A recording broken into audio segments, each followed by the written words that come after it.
There we go.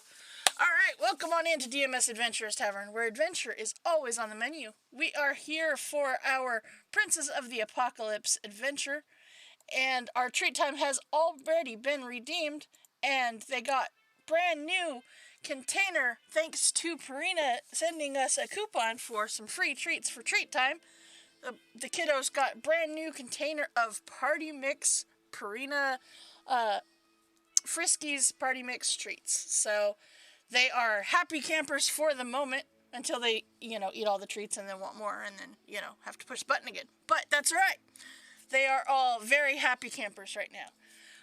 Before we get into our adventure for today to see how well our party members can, talk their way out of a very bad situation that they've talked themselves into,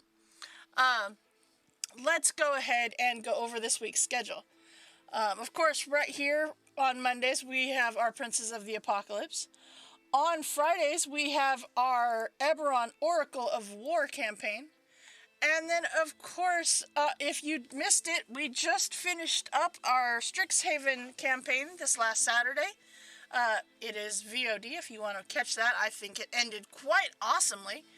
But that means that there's no Strixhaven this Saturday. Don't worry, though, for the rest of the year, minus, of course, Christmas Eve, we will be doing some Extra Life D&D Adventure one-shots. So join us for those. I've already got this week's in the works, and we will get to have some fun, just some random fun. So join us for that.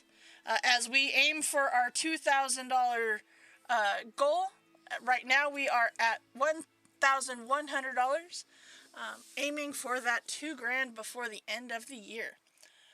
All right, with that, let us go ahead and head over to our adventure. Now, when we last left off with these guys, you had made your way to the monastery. You had gone through the monastery for the most part. You had found a couple of fights, couple of situations that were okay for the moment. You rescued a bunch of prisoners that worked their way out of the tunnel that you guys had found. And you found a set of stairs that led back up to the top floor, as you had been very... What's the word I'm looking for? What's the word I'm looking for here? Inquisitive? Ceremoniously dumped into a fight pit down a level down as you headed down the stairs, and the stairs literally fell out from underneath you. But you had found stairs that would lead you back up to the top floor. So I believe that actually is where we are picking up our adventure. Let's see here. I want to make sure. Yep, let me get you guys over to this page. Alright. There we go. And you are down there getting ready to head up the stairs here. Alright. So, where are we at? So I gotta find my... Down... Let me actually ping you guys down here. Down there. Oh, I thought we'd already taken the stairs and found our way all the way to the... Did you find your way all the way out? Yeah. Oh, wait, we yeah, went you into did. a room that had some nasty creatures and... Let's see here. Yeah. You've gone up... I mean, I'd be happy to come back to this room and maybe change our path. I mean, you could. You could certainly try. A what? No, you did. Okay. Let's see here. No, that's right. You. Let's see here. Let me pull. Found a whole bunch of Black Earth cultists. Oh, that's right. That's right. Okay, so let me get you guys. Why did I leave? I don't know why I left you guys right there. Huh. That's weird.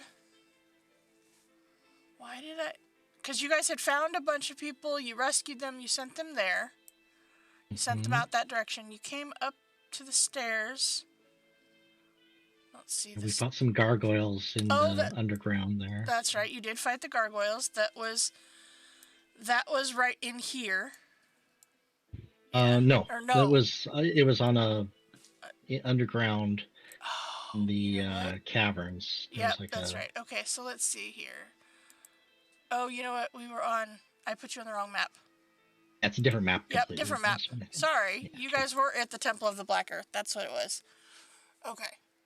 All right, there we go. I was thinking back a row. That's right. You guys did take that path down. All right. So yeah, you had. There we go. You guys are. Yep, right here.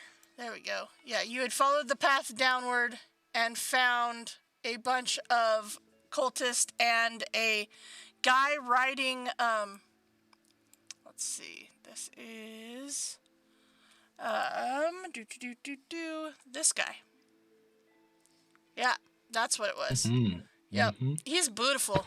He's very beautiful. And he's my friend. He is your friend. Him. I thought Foxora charmed it or something. Yeah. No, I just befriended him. There was no charm. There was no charm. We're legitimately friends. For the moment. Right. Just a friendly conversation amongst travelers right now. Nothing angst about what we're doing. Crash will kind of come back a little bit and make sure nobody is following you guys down this pathway. That is, so he's going to kind of, have a flank down at the back there. Got an eye out for a new kid, huh? Uh-huh. Yep. All right. So with that, all right. Let's see. Let me go ahead and get this music changed here. Yep, so sorry about that. I was thinking a map back. I got confused. It's been a little bit. I have just a few campaigns going. Just a couple. One or two. Yeah, right. One less. Although one less means I actually am doing one shots, so that doesn't really equal out things. But all right, so we're gonna throw this suspenseful music up right here. All right. So let's see here. So you have befriended this guy. This creature that yeah. Okay. So Foxora, what are you going to do now that you have this friend that you have made? Because I befriended the creature and his buddy on top, right? Mm-hmm. You did. Okay.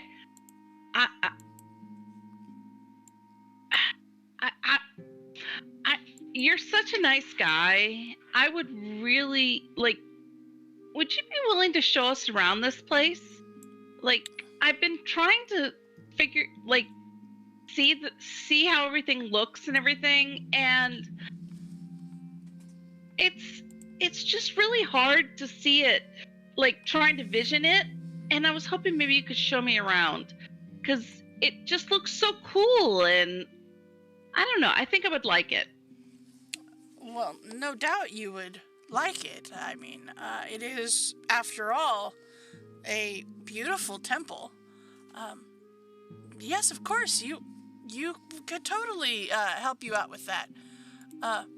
And give me a persuasion check with advantage as you have friended him. Because I want to turn it into a song, and I know this temple is song-worthy. Okay. Oh, it definitely is song-worthy. He says, "Well, what kind of song are you thinking? I mean, are we talking a ballad, or are we talking an adventure song? What are we talking?" Reverence. We're talking reverence. This temple needs reverence. Okay. I see where you're coming from there. Okay. Is there anything specific you wanting to see? Maybe I could, take you directly to the spot that you're wanting to see. And I guess I'll turn to the rest of my party. What were you guys thinking? Where do you guys want to look around? I mean, I know we talked about this temple and we were very interested in it, but where did y'all want to take a look? So I'll start near. Okay. Well, I mean, and he kind of points to the gates that are right literally in front of him and say, well, I mean, these were the gates. They're kind of ruined now, but it was the gate to the temple. But unfortunately, due to earthquakes and, orcs and stuff, it kind of got a little bit trashed. And I mean, we've been trying to make do with the temple the best that we can. He says, I've been intending to fix it. I just haven't had the chance to get the doors and everything. I mean, there's only so much stone shape you can do, right? Completely understood, but I have to say, what you've done with it so far, I can see where you're going. It looks amazing. Well, thank you. I greatly appreciate that. It's been a work in progress, no doubt about that. And he kind of takes with his friend, he kind of comes down a little bit farther into the room, the second room, and he says, well, if you'll join me down here, you can see that we've got a hallway that, goes down to this direction. We've got, of course, the door right there that, it's just a regular, guard room kind of thing. But this used to be the hall of the gate. I mean, and you can see from the bones, you can see that, it used to be a very magnificent hall with the very, soaring ceiling and marble floors. You see, the ceiling here is 30 feet high. Some of it, has cracks and patches and stuff, but for the most part, you can kind of see the bones of this having been a very beautiful, beautiful room. He says, there is a hallway that, extends to the south a little bit as well. And it just kind of, this is a very good reception-y type room now, kind of where we hang out and, some of them sleep and, kind of guard the doors, but, and he kind of looks over at the hobgoblins that are there and he says, the starting out people sleep out here, and then, as they earn their place, they get better accommodations. Very reasonable. Very wise. Yeah. And he says, so, you've got the guard room over here, kind of barracks and stuff, and he kind of gestures to this direction. He says, we've got the hallway that goes to most of the rest of the temple. Down south, some time ago, there was some seismic event that devastated what used to be the Great Hall. Now, unfortunately, there is a giant chasm, and as he's telling you this, he continues downward, leading you down towards the Great Hall. And I'm actually going to leave his creature here. He will get off of it, and he will just personally himself come downward. And I will walk beside him, linking my arm with his in a very intimate way. Okay. And he says, yeah, there used to be, this beautiful great hall, but unfortunately now there is a giant chasm that is in this hall, or that has broken this hall in half. And as he comes down, you see, like, as soon as you walk into the room, you see that there is a deep chasm that splits this room's northern and southern halves, leaving a very wide gap here within this room. And, I mean, when I say this large room, it is, in fact, quite large. And you see more of these creatures, these bullets, that are in here as well. Much like the one he was riding. You see that there are freestanding pillars of rock to the east that create kind of natural stepping stones across the chasm. The chasm itself continues beyond the west wall of this room, and there's like a very narrow ledge that seems to hug the south wall of the expanse. There are 6 huge stone pillars standing still in this chamber, and the ceiling here is almost 50 feet high. Each of the pillars seem to anchor heavy iron chains with links as big as a warrior's head. Get across this chasm like every day. Like, I imagine you need to do work and get across it. Do y'all just jump on those little stones? Well, if we are coming from the north and need to get there quickly, yes, that is how we do that. And you see the bullets that are here are chained to these giant pillars. And they seem to have enough chain to get like a 15-foot reach. But they seem to be, kind of mellow as they see him there. And he kind of comes through and he says, but if we need to, we can go around, as the chasm does not completely bisect the temple, just mainly the Great Hall and one of the other rooms.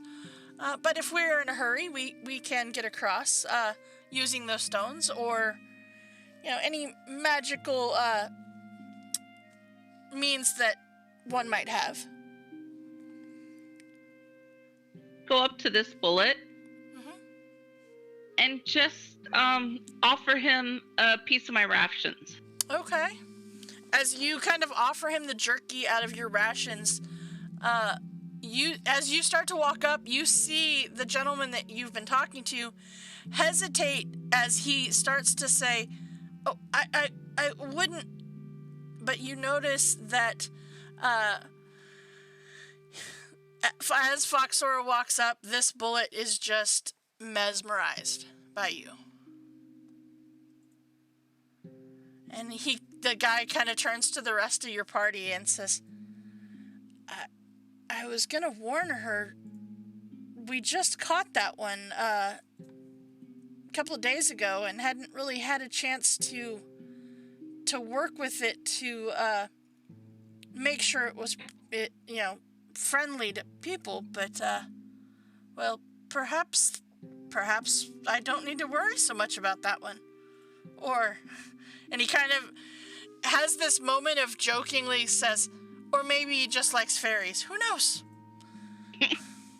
And I will, as it's eating the ration, I will just rub it softly on the nose. Okay. He says, so as you can see, this, used to be quite the beautiful hall here. It kind of served as a gathering place of sorts, and for grand meetings or whatever the necessary thing that we needed to do. But, well, unfortunately, not quite as usable now as it was then, but it serves its purpose for now. And you do see, like, tied to this post is another set of the chains. So you have a feeling that his mount that he left in the other room probably is chained up here when he is not on patrol, as it were. So he continues to kind of talk, answer questions and stuff, and he says, well, I mean, is there anything, mean, of course, the temple, having the hall and the chasm. I mean, there's.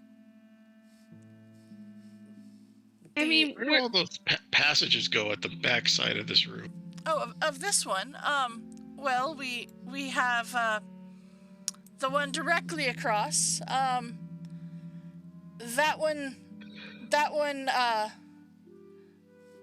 leads to another section of the temple. We don't really head that way very often. Last time I went that way, it had actually been blocked off by a landslide kind of situation in the middle of the tunnel. So we don't really head that way very often. Not really a reason to do so. It's just as easy to go in and out the way that you guys came in. And then going, and he kind of points over to this section over here. He says, well, that one leads to another section of our temple here. We've got some, that is the way that we would come around if you didn't need to jump over the rocks there, over the chasm. You can, go around from the hallway we first, when you guys first came in, the one that went that direction. You can go that way and kind of skirt around the chasm, and that's the hallway that would lead you there. The only problem is there's a, well, if you catch him on a bad day, sometimes Brognorb doesn't like people walking through his room very much. But I mean, if you catch him on a good day, it's real easy to get through and not have a problem. Yeah. His name. Sorry about that. His name is Brognorb. He's like the well, he's well, I'm not quite sure how to describe him, but he has kind of made it his room in the kitchen area. So yeah, he kind of it used to be the kitchen for the temple, but he kind of decided that was his room now, and we kind of just let him. It's easier than having to deal with him for other things. But I mean, if you guys want to go around, it's just as easy to head back up north and work our way around. And he kind of starts heading that direction. And as you guys are passing by, you see the two little pathways that are right here, and one seems to end in a dead end. The other one seems to lead to a door.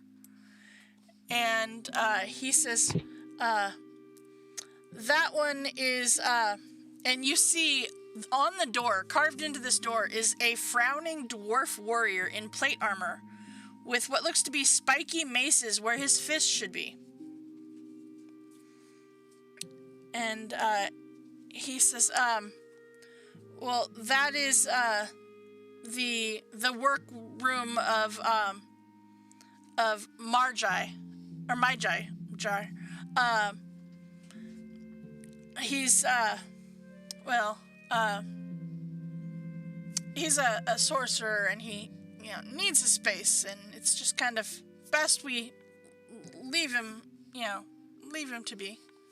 But he's so that's his room and stuff, and then he kind of continues on. You see, he tells you about this room, and he's just like, yeah, don't really, not worth messing with that dude.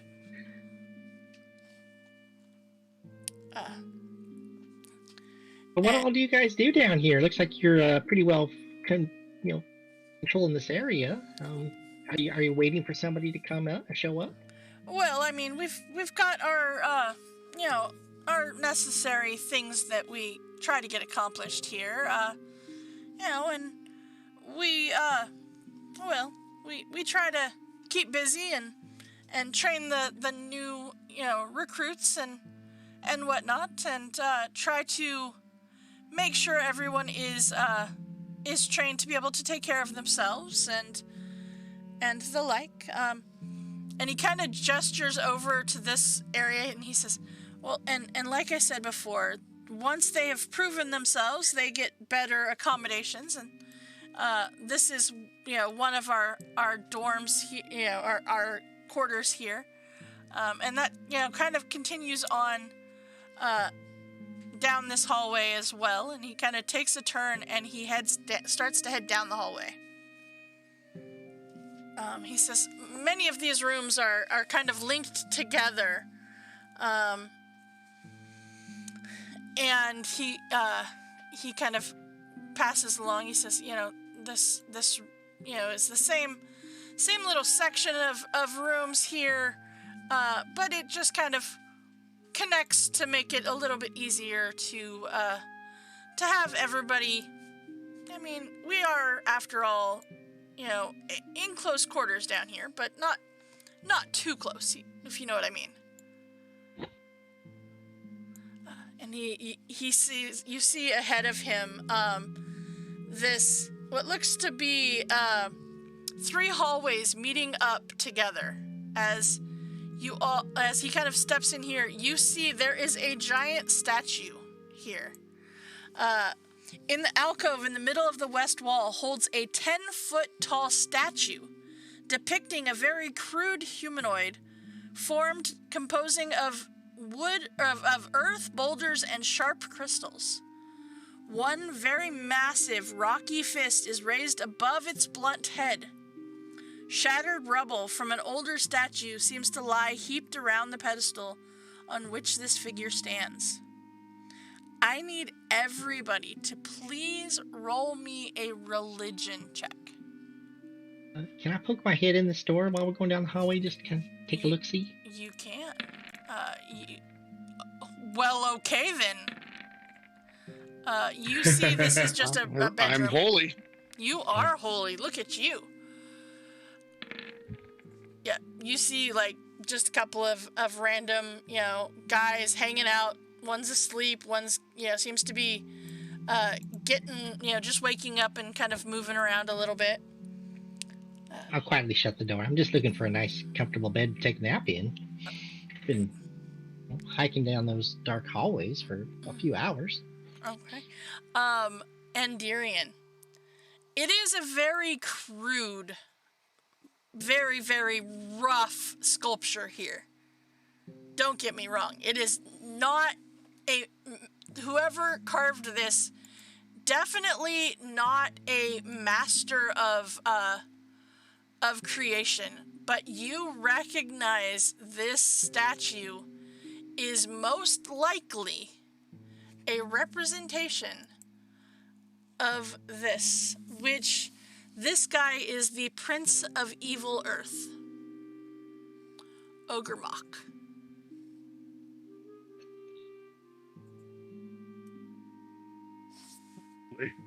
Okay.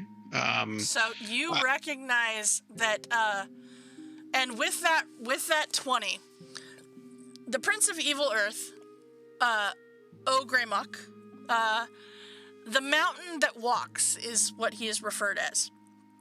Now, you know that his natural form, or the form that he is said to have taken, is that of a shambling 50-foot tall colossus of rock with crystal growths embedded throughout his body. Whenever he bothered to speak, his voice sounded almost like grinding stones. Now, of course, because we can't have a Prince of Evil Earth without having, things that he is known for. And, I mean, I'm sure nobody can guess that he is known to regard all of the resources and treasures found in the ground as his own. He holds nothing but contempt for mortals, and desires nothing more than to crush and subjugate whomever he is encountering. So, but the one thing that pisses him off more than anything else is those that dare to remove valuable metal or stone from the earth. And those who remove it and are not working for him. So, yeah, it takes you a minute to like look at this guy, figure it out. But once you figure it out, it's kind of an oh shit moment. You know that this by far is a earth elemental temple, and he's probably worshiping this Prince of Evil Earth. So, having said that, is there anything that you would like to do? I think I'd go up pretty much to here and just look at it. Okay. It's sort of just like, am I seeing this correctly? Give me an insight check, everybody else, as Andirian is checking out this statue. Okay. Oh man. Perfect. Foxora, you look over at your buddy here, and he seems to have kind of a shit-eaten grin on his face, and you know, just by catching this, that if not the complete and only sculptor, he at least helped to sculpt this statue. And he did. He is the one who sculpted it. Okay. It's very clear that as he sees Andirian go up there and, inspect it, it comes across as appreciation in his mind. That is a very interesting sculpture up there. Oh, well, thank you. It's actually magnificent now that I look at it more. Could you tell me a little more about it? Like what's its significance to you and your friends? That's Ogremoth. He's the Prince of Earth, of course. He's honestly an extremely attractive person. Well, I mean, for somebody I'm made literally of creature, shaking my head no behind this guy's back. as he says, well, I mean, for someone made of rock and crystal, he definitely is a beautiful specimen. Yes. I mean, crystal. I wouldn't mind having a little crystal in my body. Think about it. I mean, everybody wants a little sparkle in their lives. But of course, yes, he is definitely a force to be honored and to be. I'm proud to say that I am one of his chosen. I mean, I think I know a little bit about him, like I've heard of him and stuff. Mm-hmm. But doesn't he usually have an issue with us mortals in this world? Only those who try to steal from him. But if you are working for him, that is different. If you are, those who take from the earth and don't pay the proper respect to it and to him, it's, of course. I mean, you wouldn't want people to steal your possessions, now would you? Not so, no. Completely understand. But to those who work with him and understand and respect the process, and treat the minerals and the stones and the crystals with their proper respect, he most definitely appreciates. And yes, this whole time you see Andirian is just like, no. Yes. I see Andirian essentially trying to shake his head off his shoulders. Yep. Yep. I'm just glancing between both of you, just like side to side, like a tennis match. Right? Yep. Yep. All right. So, with that, he says, "Well, would you like to continue further?" I would love to. This has been so enlightening. Well, I think that's a good idea. To the north, we have our actual mess hall, since the other guy kind of took over the kitchen and stuff. And he kind of gestures up towards this door to the north as he continues upward, and he says, "Our mess hall is that way, and after the tour, if you guys would like a bite to eat, we can definitely take care of that." Oh, that is so generous of you. Of course. There's, usually somebody has made some sort of stew, and it's been, usually cooking all day, and by this point it's, usually been had by several people, but it's, we do what we can. He heads takes a left down this hallway, and he says, "Well, this cavern up here, I gotta say, not my favorite place in the temple." This door. I'll quietly kind of open it. Okay. You see, it is in fact the mess hall, and it. You see a couple of people are in there. And you kind of catch sight that there is like a kitchen over there too. So there is like a small kitchen. Apparently not nearly as big as the other one. But you see a couple of guys that are kind of, you see like three trestle tables arranged in the middle of the room, crates of provisions kind of stacked neatly against the walls around it. To the southeast, an open doorway leading to like the small kitchen. The one thing that is kind of weird is there is a tattered gray cloak nailed to the middle of the north wall that seems to have feathers on it. So that's kind of weird, but the rest of the stuff is fairly, normal for a mess hall. You see a couple of people are, just sitting there. They're eating a couple bowls of stew. Got some bread there. Yeah. You see a couple guys coming out of the kitchen. They seem to have gotten a bowl as well and are, headed over to sit down and eat. Yeah. Pretty standard. Yeah. I'll just kind of take a visual note of that cloak. Okay. Does it look like it's like nailed there in reverence or as like a trophy? Kind of looks more trophy than reverence. Okay, all right. As it is nailed like through the cloak, not hung on the thing. Yeah. Not hung nicely. Okay, all right. Yep.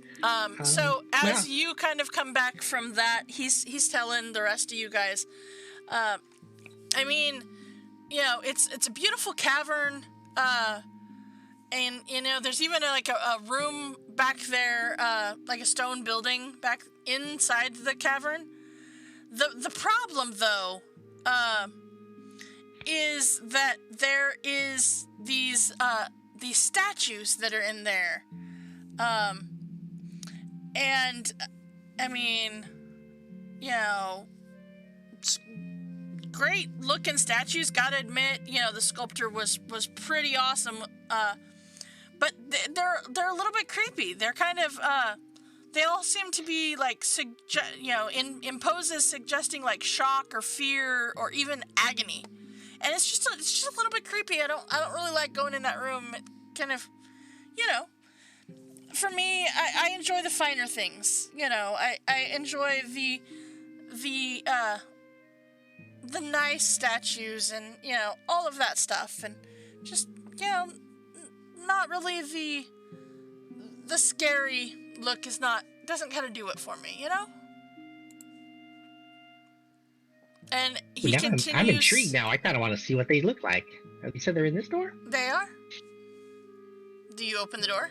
He's like, Okay. I mean, is it okay if I go in there? if you guys really want to, I mean, now, don't get me wrong, you know, they do kind of, you know, give off a little bit of a creepy vibe, but I mean, if that's what you're into, I'm not gonna stop you.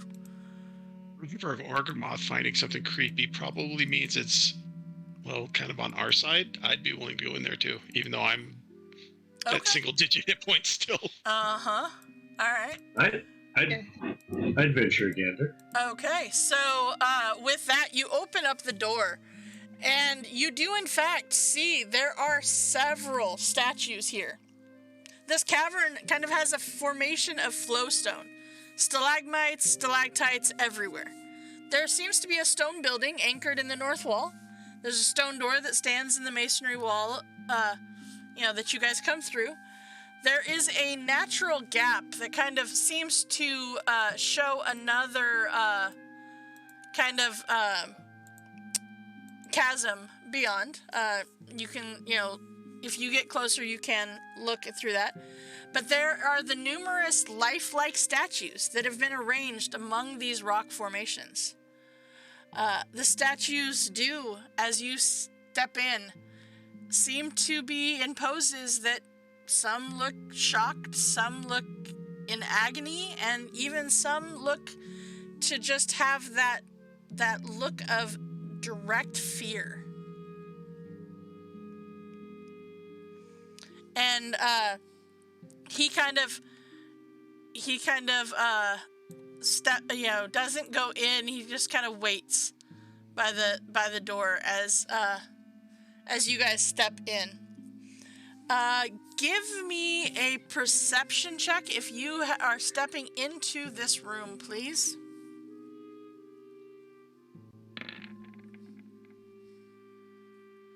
Okay. All right, everybody's going in. Tuck, you are doing amazing. All right. Just don't fall in the chasm over here, please. So, Andarian, I will say with that, you actually are able to notice the chasm that is here seems to perhaps be the one that connects to the pathway where you came in. So the chasm that you saw as you came in, this is where that path would have led. Okay. Yeah. And it is a very deep, very ominous cavern. I mean, we're talking like you look down and it's probably a good 100 feet from the very bottom of this cavern to the ceiling, and the ceiling is only about 20 feet above you. I'd like to go up to one of these statues and take a close look at it to see if I can confirm my suspicions about these. Okay, what is your suspicion about this? That they're petrified. That were actually living beings that were kind of frozen or turned to stone. Okay, give me a... I will say I will give you the option of either investigation or arcana. Both intelligence, so same result. So I'll just say arcana. Okay. Okay. It is really hard to tell if they were, that makes sense. If they were not real people, whoever did the sculptures on this is really good. I was gonna say I wanted to kind of check them out to see quality of work and it seems pretty awesome quality. Okay. Are they all dressed in like similar style, or could it possibly be from multiple? It does look like they are all seeming to be dressed in what looks to be robes of some sort. So they look very, very, for lack of a better term, they look very cultish. The similar Uh-huh. style, though, of what Yes. they're wearing. Okay. Yes. Very much so. These are just kind of unique and both beautiful and scary at the same time. Whoever made these statues. That's exactly what I mean, you know, they're just the right amount. I mean, just creepy enough for me not to, you know, like them. I mean, I really like the nicer things, but yeah, they serve their purpose. That's for sure. It's just creepy enough, you know. And why are they all here in this room? Were they here when you got here, or somebody put them here? Well, they were here when I got here. Yeah, that's Believe him. Like, do I feel like Give me an insight check. Let me.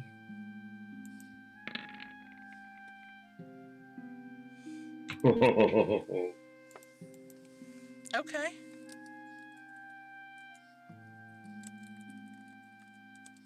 All right.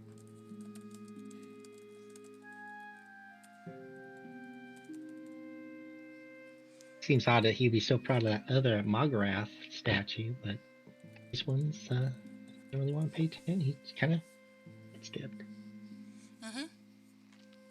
Yeah, he says, you know, I gotta, you know, I gotta say, you know, I really do like the finer things, and you know, making sculptures and stuff that depict, of course, the you know, my god, and you know, or well, the prince, of course, and you know, I mean, after all, you know, I discovered the power to shake the foundations of the earth. It kind of made sense that I would look to the prince for inspiration and help, of course.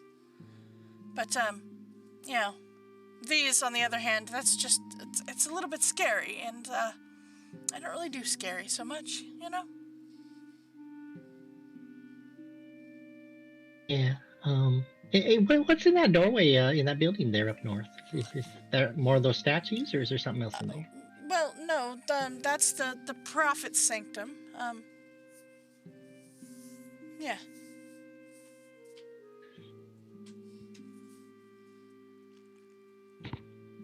It's the room for the prophet. Of the temple. And I mean, have we met your prophet? You have. Do you mind me asking who your prophet is? I mean, very curious to meet this person, or to talk about Ogramoth. You already have. I mean, oh, please don't be cryptic. I mean, we're very interested in this information. I am the prophet. I serve my prince. Of course you're the prophet. I can't believe I didn't realize it right away. You definitely have the aura of someone extremely important on all levels. I can't believe I didn't recognize it right away. It's okay. Not everyone can. Now, did you wish to continue? Of course, we are would be a good enjoying idea. this. We are enjoying this so much. Well, And I'll look back to the rest of the party. I mean, do y'all have any ideas where you'd like to go next? I mean, I know I'm just loving the amount of information we're getting. Do you have anything that has like, I don't know, the history of this temple, or maybe an archive room that might still be well, usable? like I said, there was, you know, some devastation here within the temple that has made things a little less usable than perhaps they were previously. But we do still have the well, we've got one of our priests that has built a shrine, so we can take you to that. Or there's the Sentinel's Hall. I mean, it is, and he kind of steps back out and he heads back to continue on. Yeah, and as he steps out, I'm going to very quietly say, he's not telling us everything. I think these and Aaron, I think you're right. I don't think these are statues at all. I think they were petrified by some sort of creature, and he had something to do with it. I just got a really bad vibe off of him when I was listening to him talk. And I'll continue linking arms with him Okay. and following him, but trying to at least, if not hear Moonshine and Endurian, at least try and watch their facial expressions, like turning back to look at them. Okay.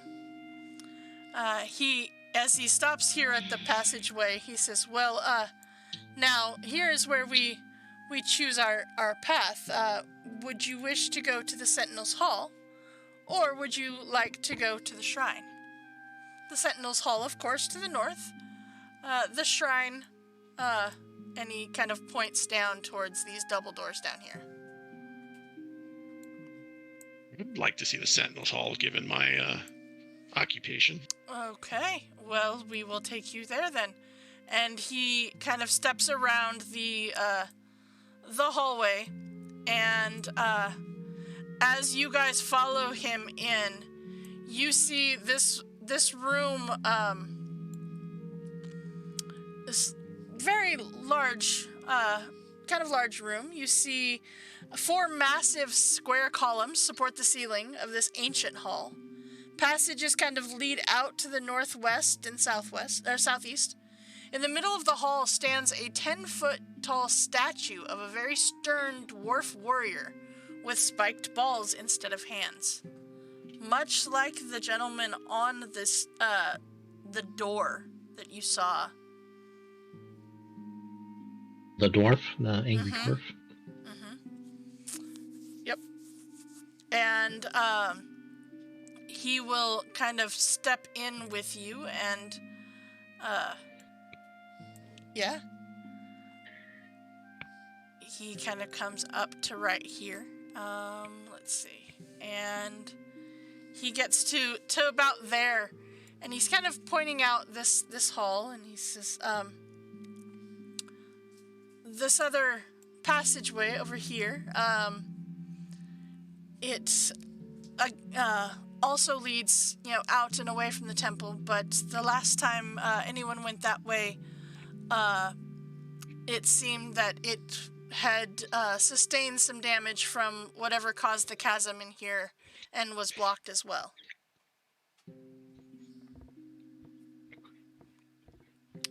And as you, Moonshine, as you take that last step right there, I need everybody to please give me a perception check. Oh.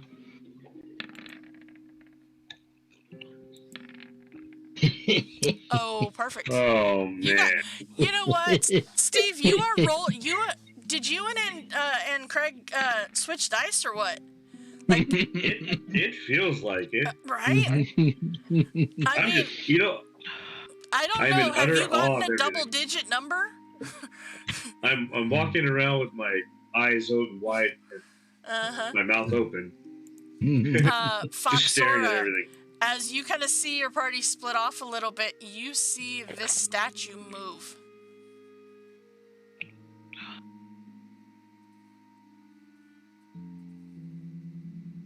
Did I see that right? And the guy kind of smiles at you and he says, it's a security measure in case anyone does come through the other side. And you see this statue start to kind of turn on his pedestal towards Moonshine, Andirian, and Tor. Or Tuck. And you see as he does, your guide here says, "I serve Black Earth." And the statue completely turns to him, nods, and turns back to his original position, and goes back to being a statue. That is a very ingenious security measure, I have to say. It is, isn't it? We figured out that there are, of course, within our group, certain symbols, hand signs, gestures, phrases, whatnot, that are the keys to being able to have security measures such as this. Yes. Allowing, only those who are in the know to be able to venture without coming to any harm. And he says, well, would you like to continue to the shrine? That sounds amazing. So, I'd love to see it. All right, so he will come to the doorway down below. And I eagerly follow along. Okay. As you do so, he goes up to these double doors, and he says, well, this has been a work in progress, so I'm not quite sure what exactly we will find. Haven't been in here in several days. And he opens up the door, and you see an irregular pit fills the center of this large hall. In the middle of the pit stands an obelisk of glistening black stone. Bleached bones lay scattered near the foot of the obelisk. A smaller stone post in front of the obelisk holds a pair of manacles, which now confine a strange-looking gnome with gray skin and a bald head. And you see that there is a woman who is standing on a platform there, and she seems to be, you're not sure if it's interrogating or whatnot this gnome.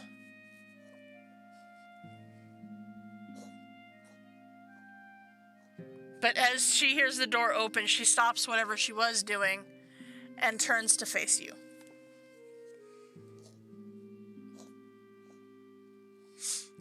And as your guide here steps in, the woman seems to immediately bow to him. So I'll look to our guide and ask him, what's going on here? I don't understand. No, well, he is a prisoner. He was captured as he tried to sneak into the temple. Sneak into the temple? Mm-hmm. And then I'll actually face the prisoner? Okay. Why would you want to do that? And essentially I'm asking a rhetorical question. Considering that you guys did exactly the same thing? Yeah, exactly. Uh-huh.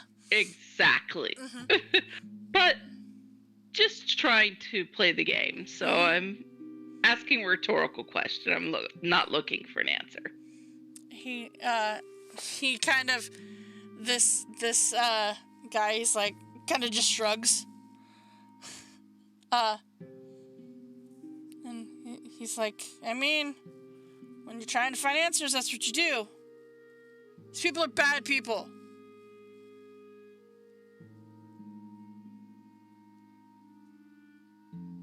And I'll look to our guide and my friend. Would you mind terribly if maybe we asked a couple questions of this prisoner? He clearly doesn't understand the beauty and majesty of this place. And I'm just very curious as to why he would feel the need to invade your privacy. Give me a persuasion check. Sure thing. I'll assist her. Okay, with advantage. Okay. Only one natural one away from Uh-huh. Uh-huh. You've seen enough people in here. Neither one of Oh, those. man. Oh, no, those are both bad. That is terrible. Absolutely, positively terrible. Terrible. I'll have to persuade next time. Yes. Clearly, I just can't. I've lost my charm. Oh, there went the bard. He says, well, I mean, we've got, of course, this is Aroni, and she is very good at her job, and, has established this, shrine of the Bleeding Stone, as it were.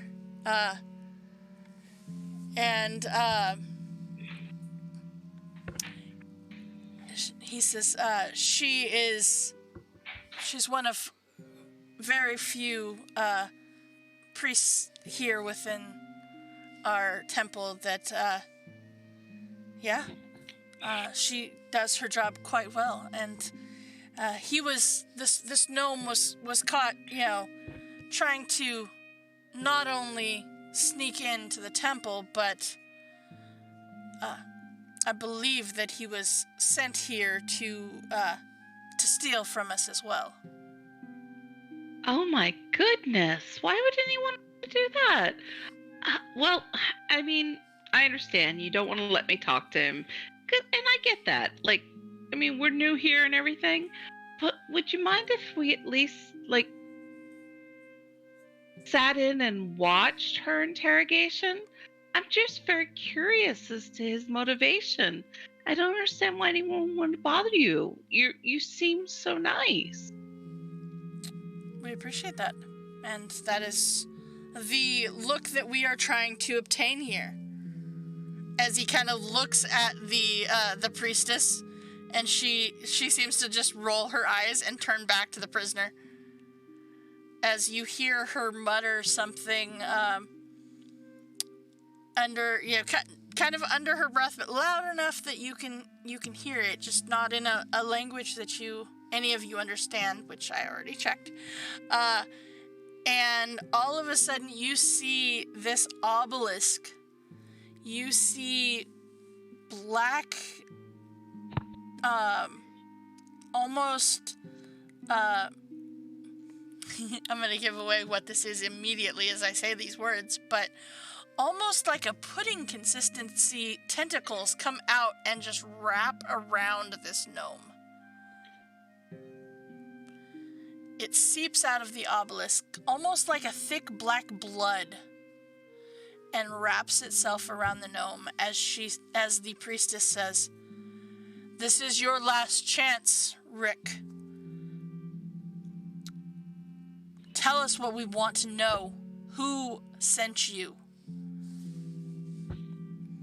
And he says, "I'm not going to tell you, but everybody should know that you all have created elemental nodes in the dungeons below this temple with your weird elemental powers. Everybody should know so that they can stop you." As you watch, this gnome is swallowed by this creature coming out of this obelisk and surrounding him. And as you watch it consume him, it almost pulls him into the obelisk with it. And it is with that this gnome, this deep gnome that was a prisoner here, is sucked into the obelisk. But you did receive some interesting information from his non-helpful share of information to these cultists. You learned that he speculates that there are nodes of elemental design in dungeons below this temple, and that is the source of their weird elemental powers. Now, I want you to realize you are currently on level 2 underneath the ground. Because you were on the top floor, you went down the stairs, and, the stairs fell out from under you. Then from there, you went down even farther to follow this passageway. And they're saying that there is a dungeon below this temple. Okay, so we're pretty far below the earth. You're getting pretty in the earth at this point. Yep. And the gentleman turns and he says, "I believe we have seen enough."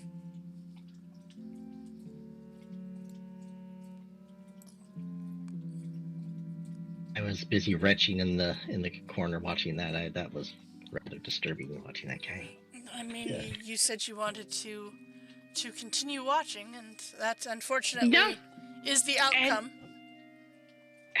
Honestly, I can't thank you enough for all that you've given us in this tour. We've learned so much. And honestly, this architecture is going to be amazing for our book that we're planning. Book? I thought you were doing a song. Oh, you know what? It started out as a song, but the more I see, this needs to be a book so that it can get out there to more people than I can just sing to. Interesting. And what, pray tell, would you call this book? I'm gonna put you on the spot there, Cindy. The mysteries of the deep dark temple, of course. Interesting. I kind of like that. Okay. Well, all right. I suppose that would be fitting. Okay. But I mean, when I say that, though, I get this feeling that there's a deeper place to this temple. Are there any passages that go further below, like deeper into this earth that is the embodiment of this temple? There is, but unfortunately that is not allowed to be accessed by anyone that is not a member of the temple. That is so sad. Well, because I really a think matter that of would you just joining the temple if that is what you wish to explore. Well, I know I am interested, but I don't want to leave my friends to the side. Could you give us a minute so that I can talk to them and convince them of the benefits of joining your temple? Because everything I've seen tells me it would be a benefit to us. But of course. And with that, he actually will take a few steps to the south and kind of go around the corner a little bit, giving you a bit of privacy, or so you believe. We'll take our perceived privacy. Mm-hmm. The door is closed, by the way, to the shrine.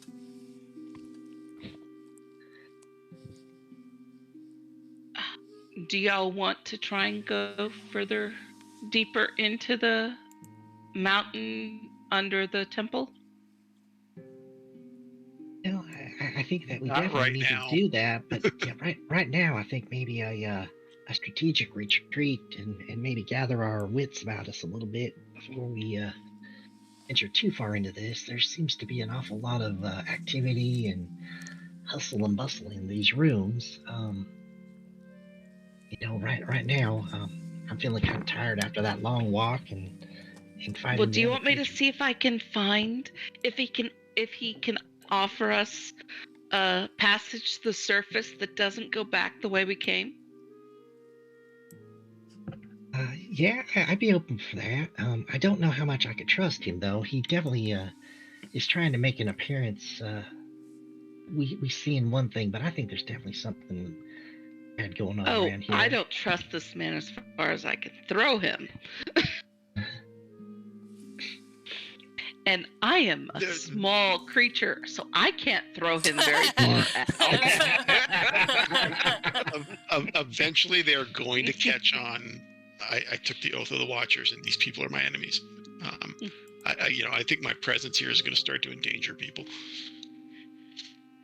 Yeah. So why don't we go back to the surface, regroup, maybe take a night in an inn, or even just at a campsite? We could catch up maybe with the prisoners and see how they're doing. Yeah. Sounds great. Yeah, I think that seems like a very prudent plan. I would also mention that both Tuck and I are injured. So if it comes down to a fight, odds aren't in our favor. Yeah. I'm barely in 2 digits. Okay, so I will go back to our wonderful, amazing guide and tell him that we are feeling very tuckered out from his wonderful, amazing tour that has been so thorough and so informative. I just want to know if he can give us one more favor. And does he know of any outlets to the surface that don't go the way we came? A shorter route. Not exactly. No. You kind of got to go through the monastery up above to get out, unfortunately. But if you are tired, we can offer you lodging if that is what you need. Oh, let me ask my friends. We might be up for that. So I'll go back and again go back to our little huddle spot and make that suggestion. Okay. So as you do your little huddle spot, you see he has kind of stepped forward.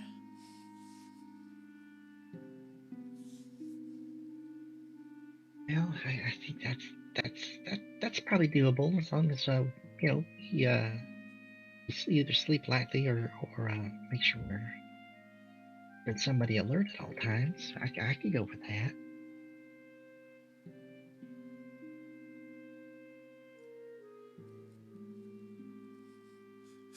Apparently, Andirian is shaking his head no. Yeah. Andirian I'll make my own way out. Someone like me is real close to being the next guy on this thing, so I'm willing to go up to the town by myself if I needed to. I just can't see a Watcher's paladin hanging around here. Are you comfortable going back through the monastery though? Yeah, I mean, I'm sure we have a safe passage out, so I would be comfortable. Well, we could try. It's a long ways. I'm happy to follow Andirian. I don't have a problem with that at all. If Andirian thinks we can get back through the monastery, I'm good with that. Okay.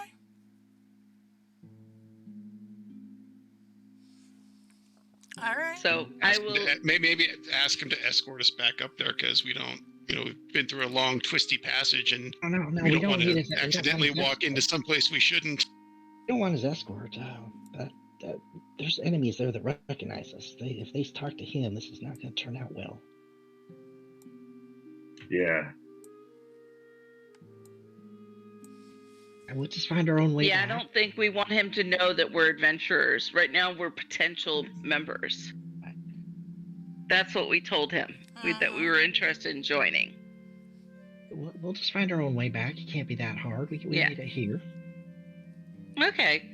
Then I will I will tell our gracious host that even though we truly appreciate his offer for accommodations this evening, we have some matters to take care of on the surface, and we need to go check those things out for the evening. Okay. So we're going to go back the way we came tonight, and but we do plan on coming back, hopefully early in the morning tomorrow, but definitely by early afternoon. But our plan is before noon tomorrow. You will see us again. Okay. And we really just want to learn more about this temple, and we're so interested in your group that I can't express how much we want to learn. So with that, he will escort you back to that original room that you were in, and escort, that way you guys can go out and the way that you came. And he says, well, may the earth be safe underneath your feet. And you as well. Okay. And with that, who is going to helm the survival check to get you guys out of here? Whoa. No, you didn't think I was going to make it easy, did you? I mean, come on now. I think it was this way, right? I'm going to give it a shot, guys. All right. I'm not going to swear to anything. I will say Crash will give you advantage. He will help you. Okay, Crash gives me advantage. Okay. I'm going to give it a shot then with Crash's assistance. Okay. Okay, that was a double digit, thank goodness. There is only one hallway here, and you head back through this hallway. And I'm looking for more gargoyles though, because that was kind of dangerous last time I went through here. It was, but you notice that there are no gargoyles left. And you do make your way through the sacred stone monastery. And you are now out within the wilderness of the Desarian Valley. Having made it to the sacred stone monastery, and having gone in there and rescued some people and whatnot, and in what could have been perhaps an accident, found the Temple of the Black Earth and whatever lies beneath it. So, you are able to get out of the monastery without confronting anyone else. You kind of, sidestep a few people. You decide maybe that's not a good way to go that way, so you kind of go back the other direction. But you do make your way out of the monastery and out just into the wilderness that is the Somber Hills. There are no towns anywhere near where you are right now.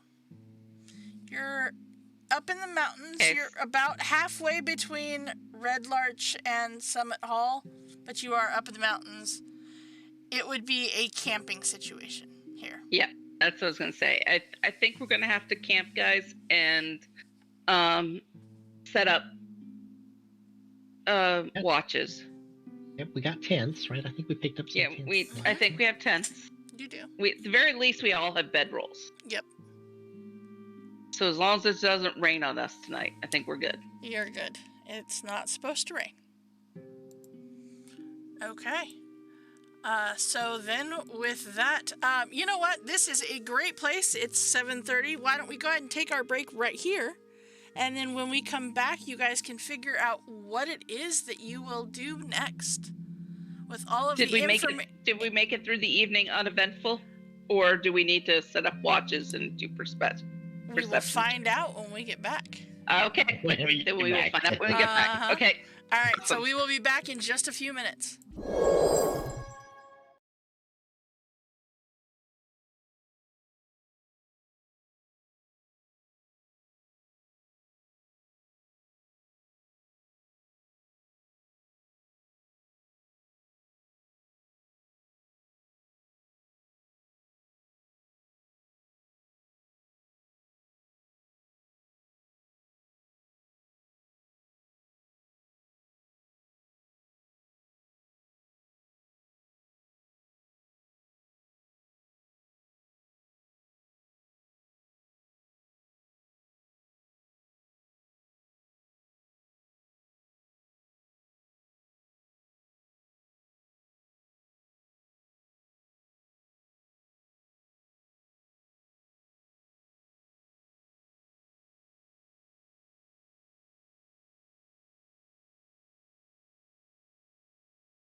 Ready, ready. All right, and welcome on back to DMS Adventurers Tavern. Just a reminder that this Saturday we will not have our Strix 7 College of Chaos adventure because they finished that campaign, and so we will be having a Extra Life one-shot adventure. We will be doing that on Saturdays through the end of the year, minus, of course, Christmas Eve. So join us for that. All right, let's go ahead and jump back over to our party members here. You guys had just left the Sacred Stone Monastery. You are outside. You are camping. You said you're going to take shifts. There are 4 of you currently playing, so why don't you each take a shift? We'll do 4 of them. What is the order that you will be taking these shifts in? Who is taking first watch? First one. I think I'm the highest HP, so I should probably take first watch.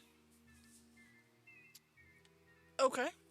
And mind you, I'm all at 11 HP, but I still think I'm the highest. Oh no, I'm still full health. I'm at. Oh, okay, then you take first watch, then I'll take second. Okay. I'll take the last one because I'm probably the most wounded. Okay, so we've got Moonshine, then Foxora, then Tuck, and then Andirian. All right, so Moonshine, go ahead and roll me a perception check. No, I'm full health. Doesn't mean I'm very. Right. That's how that works. Best of luck, I guess. Okay, that's a double-digit number. That's pretty not good for me. That's not terrible. Not terrible. All right. 50-50. All right. Quite literally a halfway mark there. So you're in the middle of these hills. You hear some wild animals. You know, all seems to be fairly calm here outside. You know, how far? Well, actually, let me ask you this before I say this. How far away from the monastery did you guys walk before you made camp? I definitely would have wanted to cross the stream, I think. Yeah. Okay. Perfect sense. So, yeah, I think we should be at the very least on the other side of the bank. Okay. All right. So you guys, you don't hear or see any other people on this side of the river, as you guys are on the opposite side of the sanctuary. Okay. So Moonshine, your watch seems to go off without a hitch, as everybody else just, as soon as their head hits their pillows, they are out. All right. Second watch, you wake up Foxora. Yeah, it's pretty quiet. So just wake me if you need anything, but good luck. All right, Foxora, I need a perception check, please. Sure. Okay, look at you, all perceptive and stuff. All right. A good 4 hours rest. All right. So you are just, you're watching, you're, kind of playing a little bit on, on one of your instruments, just thinking about this, this lie that you told this guy about writing a song, and then all of a sudden a book about this temple, and you're like, actually, writing a book about these temples and stuff that we're seeing might not be a bad plan. And it could be like, I don't know, the adventures of, insert name here. Who knows? But as you kind of contemplate this and all the work that would entail, you keep an eye out, and everything, like Moonshine said, seems to be fairly quiet. You don't see any other people. You hear a couple of animals, but nothing that leads you to believe that, anyone means you harm. Your watch goes off without any problems. So you guys are halfway through your watches now. So third up is Tuck. Tuck, go ahead and roll me a perception check, buddy. This has been going all night. It has. I actually almost scrolled up to see if you had ever rolled anything over a single-digit number, but I didn't. No, I've not. No, you have not. All right. So you take over as your watch, and you are on the other side of the bank, but the bank you still see the river, and as you're watching, you get mesmerized by this river. You're watching the fish. Every once in a while you'll see one, kind of come through, and you just catch it off of the light of your fire, and it's beautiful, totally beautiful. But thankfully, for you anyway, nothing happens on your watch. It is an extra hour, however, that before you wake up Endirian for the last watch. So, Endirian, give me a perception check for the last 3 hours of your watch.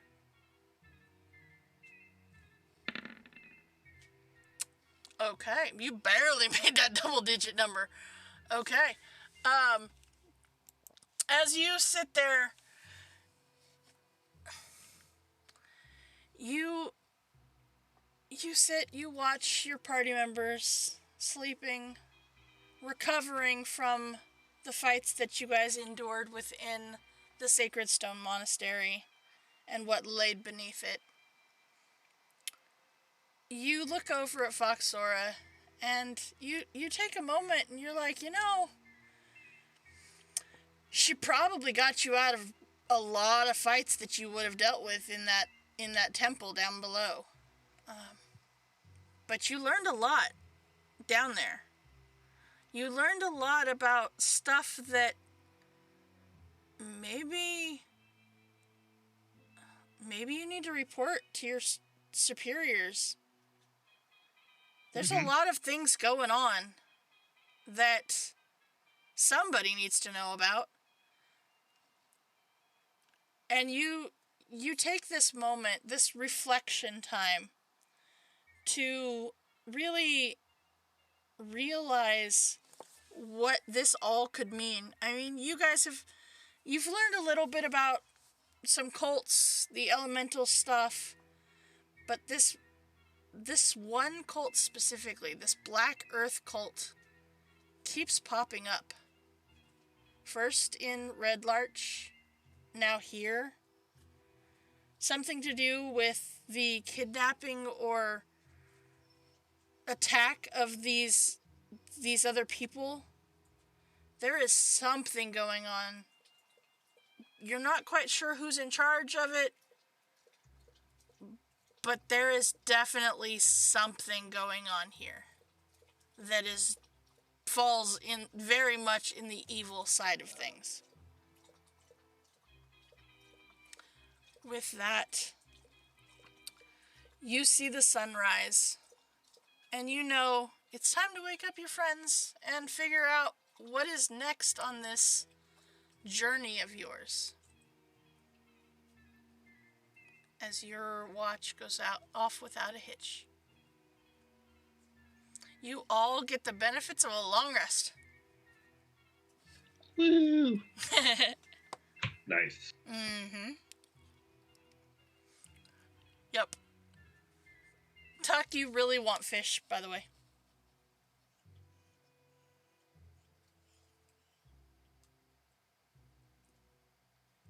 And remember, if you... Oh, wait, it's long rest. Never mind. Mm-hmm. Long rest don't count. It's only short rest that count. Yep. Nothing special on a long rest. No, Sorry, because guys. you get all of your hit points back. Yeah. Mm-hmm. And any hit dice that you used are regained. Yep. Actually, just as a side note, that's a recent confusion I've had because I've had other DMs with other places tell me we only get half our hit dice back on a long rest. That not is- all of them. That is That's true. actually, yeah, that's rules as Okay, written, thank you. yeah. That is only true. half. However, with when we were doing Adventure League stuff, they changed it to be you get them all back. Okay. And so Thank I've you. just kind of kept that because realistically, most of my adventuring parties do not take short rests enough to make it be a thing. Okay. Okay. Mm-hmm. I mean, honestly, it's never really, even when the DM that I'm talking about mentioned it, it really wasn't a big deal because I want to say we were still tier 1. Mm-hmm. So, I mean, Yeah. it really doesn't affect you at tier 1. It seems to be a mechanic for higher tiers. Uh-huh. Yeah. Yeah. If you take 2 or was just 3 short curious rests about in a that. day, it Thank can really you. affect you Yeah. over the long run. Yeah, if you were doing it where you were like having, because you can have up to 2 short rests a day before you have to take a long rest, and as written, and if that was the case, then yeah, it would become an issue if you were doing that on a consistent, like, today you do it and use all of your hit dice, tomorrow you do it, use all of your hit dice, then it's like, okay, wait a minute. Maybe we should go to if you're gonna do 1 or 2 short rests every single day, then okay, that will make a difference. But as it is now, if you say you use all of your hit dice when you're in Breland or Bellard, by the time you get to Summit Hall, you've had enough rest to get everything back, kind of thing. So I just don't even, it's a mechanic that I don't worry too much about. Yeah. It's more for like dungeon diving. Like if you're just in a dungeon crawl, Yeah. it can really affect you. Yeah, if in situations like Mad Mage where you're not necessarily going back to the surface every day, then that would make a thing. But yeah, for situations where there's long distance travel, it's by the time you get to your destination, you have had at least 2, or 3, long rests, and you're back to full everything. So, yeah. Thank you. Yep. Thanks for that clarification. Yeah. Because, I mean, I will say, I meant to ask the other DM about it, and I just never got around to it, so thank you. I appreciate realistically, it's one of those things that I don't want to deal with, so I just don't deal with it. It's a lot of micromanaging. It's a lot of micromanaging, right? We've got enough.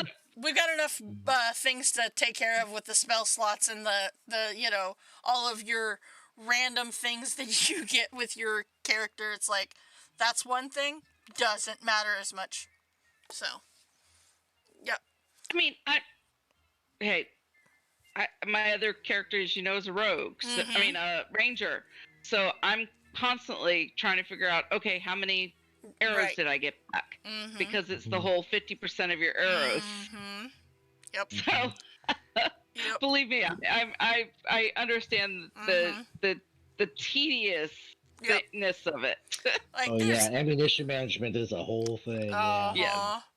Yep, it's fun campaigns. I mean, don't get me wrong. I enjoy it in certain situations. No, I do it too. It gives a sense of reality to me. That like I shot off 6 arrows, so I only get 3 back, and I mean I enjoy that. I do enjoy that. So it's sort of, to me, it equated to that.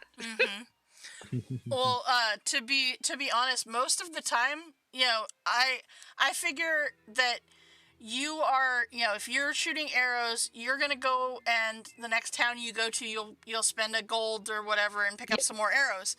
And I keep track of that on my. I may not mention it, right, but I always keep track of that. Yes. The difference, however, is with our Friday campaign with Eberron, because Kane plays a gunslinger. He's not getting bullets back. No. Yeah. Yeah, bullets still strike me as a renewable thing. Nope. Yeah. So he has to keep purchasing. So he's buying more things than any other person, because he has to keep buying bullets. So back to this campaign, though. What do you guys want to do? Sorry. It's all good. Good question. Good question. It's all a learning curve. It's fine. We're good. So what would you guys like to do? Where are we going to go from here? What are we going to do? Do we think that the missing party members are in that temple in the bottom of the temple where we couldn't get to? I am a little worried about that. They did mention Me too. I will say that is my concern. I surely hope they weren't somebody that was sucked into that black tenderly pudding black thing. That would have been a nasty way to go. It did not look like fun. Let's just put it that way. Did not look fun. It's one of my very few favorite D&D monsters. The black pudding. Yep. Do we want to sneak back in through that same tunnel that we snuck out of where the prisoners left, or?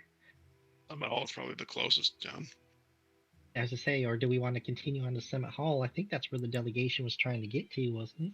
Yeah, I'm thinking that might be the smarter way to go. Yeah, I agree.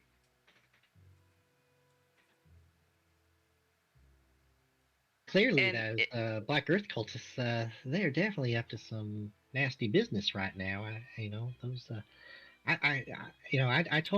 could totally tell where you were going, Darian. Those were not statues in that room. He was clearly lying to us. They were not.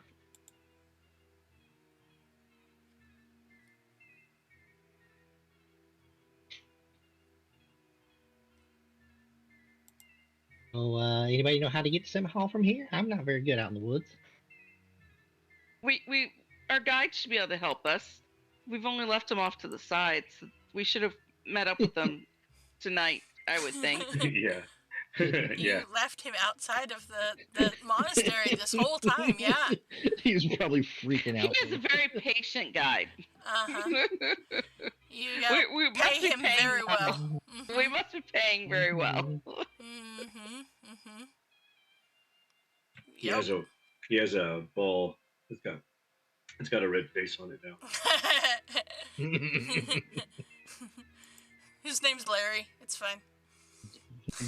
Yep. Okay. So is that where you're headed? Is to Summit Hall? Yeah, I think that makes the most sense. I agree. I need to report in. Okay. Alright.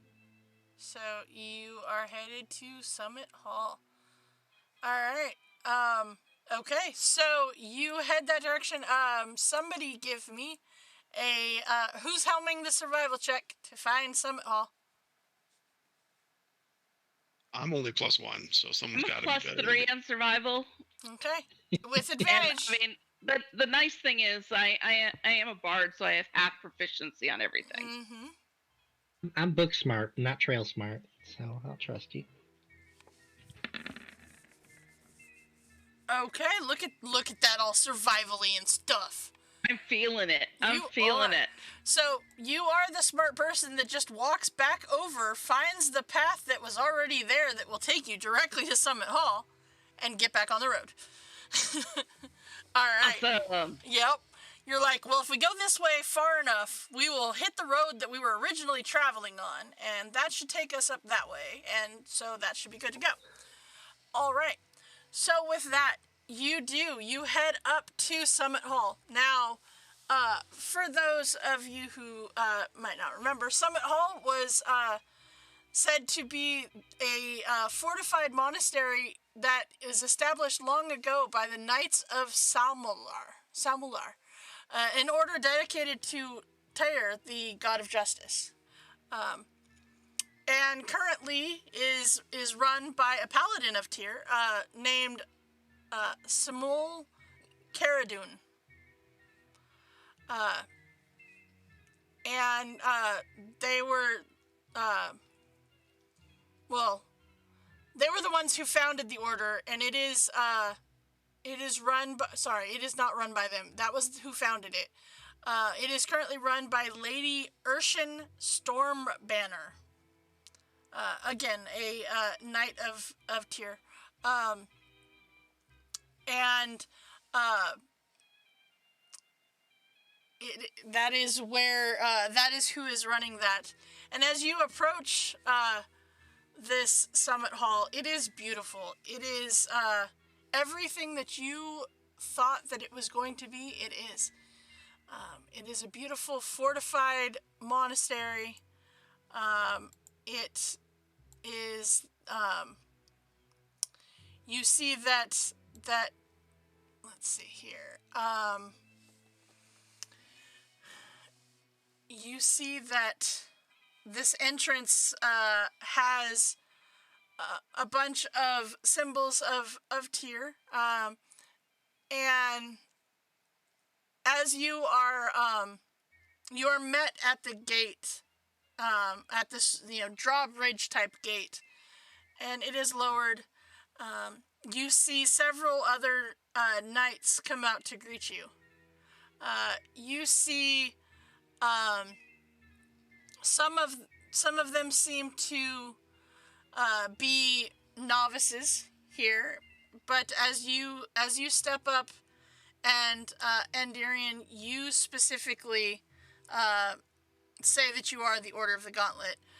You are all brought into Summit Hall and can meet with Lady Stormbanner. And as you are brought to her, you see she is giving out orders, and you catch that apparently she was training a set of novices as she instructs them in the morale rule of knights, which is pretty much an extensive series of, in this situation, a knight shall do this. In that situation, a knight shall do that. Make sure you do the right thing for the right situation. And as you step inside this monastery, it's very different from the Sacred Stone Monastery you were just at.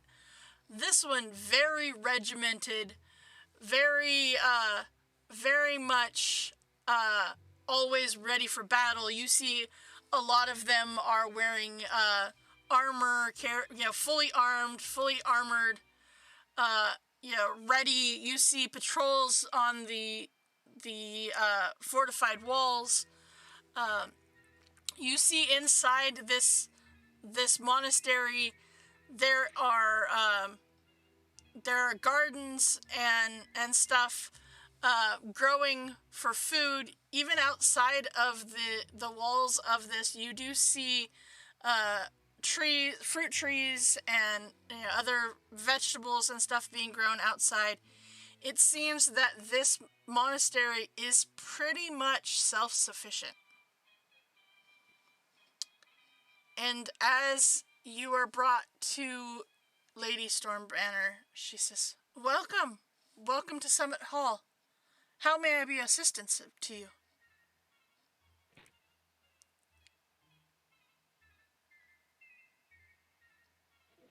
No, I'd come out in my kind of portly paladinish best and say, I'm from the Order of the Gauntlet out of Red Larch. Would this be the place I could get word to my colleagues? Of course, we can definitely send a messenger out, or depending on the urgency or type of message, we do have some abilities here to send messages to others at distances. What is it? What kind of message are you needing to convey? Is it something of dire time importance, or is it something that you just need a messenger? It's urgent. Would not consider it to be life or death yet. Okay. And personally, I would feel at ease because Tyr and Helm are basically allies, if I remember my lore correctly. They are correct. Yes. So I'd say, there's multiple instances of the evil Earth Temple in this area. They've started capturing people and sort of just relating what we've seen in the last few adventures. That with the message that this may be going far deeper than we had originally envisioned.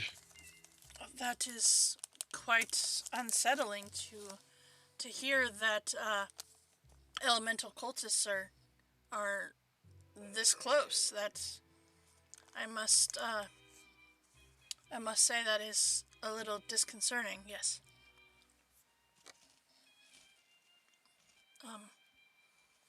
But you said you found the earth elemental cultist. Was that the only ones that you found? So far. Well, that's... And I don't mind letting the I forgot her name, the lady know. Lady Stormbanner. Lady Stormbanner, that I've taken the oath of the Watchers as well, stating these are literally what I've been trained to fight. I understand, and we will help in any way that we can do so. And you see that she kind of turns and she moves her hand to kind of cover her mouth a little bit. And you hear her just softly whisper something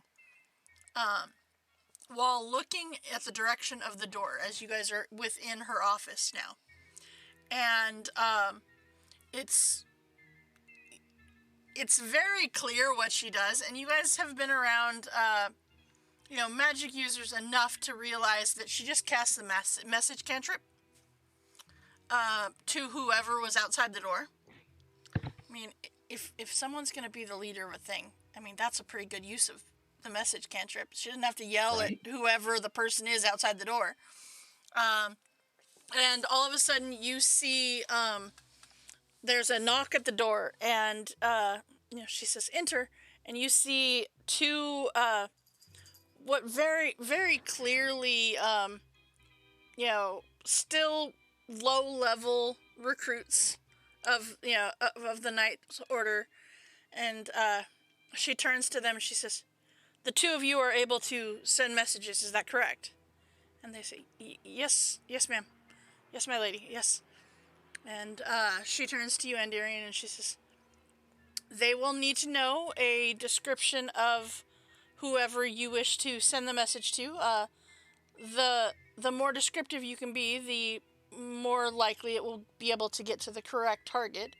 And then whatever message that you need sent." And she kind of hands you over a piece of paper and a pen, a quill, and she says, "It's easier to write out what you want to say, as this is a great way to get messages quickly. However, there is, one drawback, and that is the amount of information you can get sent with one spell. And it is unfortunately only, and she tells you it's only 25 words per sending spell. So you get the important information out, but they have multiple slots, so they are able to send multiple messages if you cannot get all the information in one.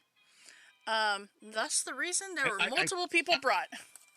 I think I can, but instead of multiple messages, I'd rather have it go to two separate people. Yeah, you can totally do that. It'll be an identical message, one to kind of the Lord Commander of the Order of the Gauntlet in Red Larch, and the other to the representative of the Order of the Watchers. Okay. Yeah. And I'll say, hopefully I keep it at 25 words. I'm sorry, I forgot the name of the temple, but the Temple of Earth Evil, active in multiple locations in Summer Hills. They're taking citizens. And then basically I'll say, request kind of next action. Okay. Tell them about they're digging for something. I may be running out of space, but elemental nodes found. Yeah, it's all good. They have the ability to respond. So, the first one that responds is the Gauntlet officer, and he says, "Thank you for the information. Interesting. Proceed with caution. Where are you now? Because you did not say that you were at Summit Hall." So as you kind of wait, the second message gets sent out just in case you need to respond to whatever the Watcher's one says. And he responds and says,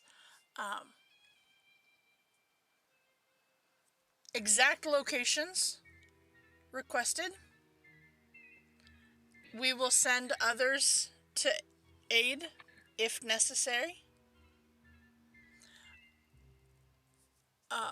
Let's see here. He would say, other elementals, cults have been sighted. Proceed with caution. Okay, am I able to respond back? You can. There is spell slots available for you to respond back. Then I'll say with Lady Stormbanner at SH. I figure both of them should know who that is.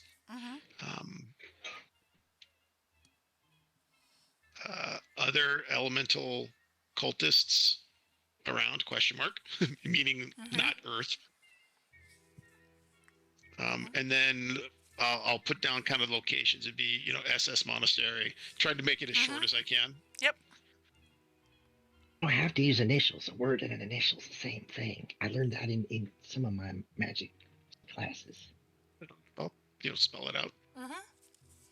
Okay. And you send that to both of them? Yeah, it'll be an identical message to both. All right. So you send that off. The Gauntlet officer says, proceed with your investigation. Keep me posted. Return to Red Larch if supplies are needed or other information is needed. And the Watcher's one responds and says, duly noted. Others seen within the southwest of Sacred Stone.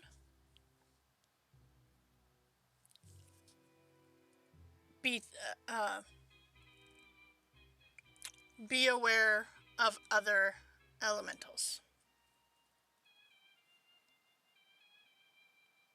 And both of them will again end their thing with proceed with caution. In that case, to the Gauntlet, I'll say understood.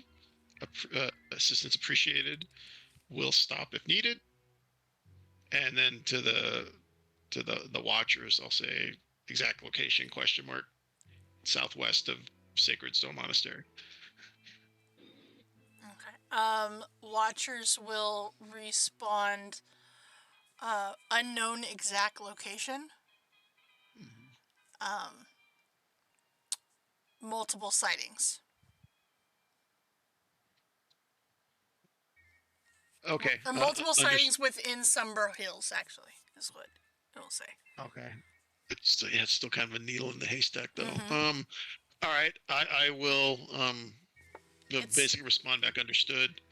Assistance appreciated. We'll report back. Yep. It is a general vicinity of this area, pretty much. Yep. Then I'd ask Milady, have we heard of any other elemental activities south of the Larch Path? She will say, well, there has been some other sightings of people around. Yes. It seems that that there has been some sightings of people flying around the Somber Hills, kind of over fairly near the Weathergale Spire.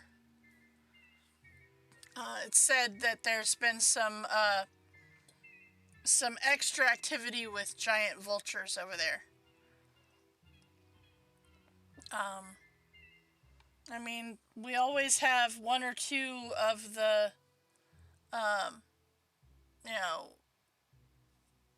river issues, but nothing that I must say it's been deemed elemental. But I did hear we had a recruit come in,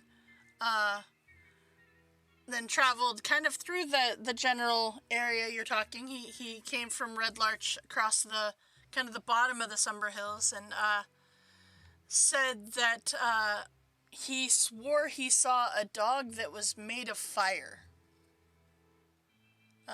And that in as he was camping for the night, he swears he saw off in the distance a dog that seemed to be almost wreathed in fire, howling at the moon. Is he here, and can I talk to him?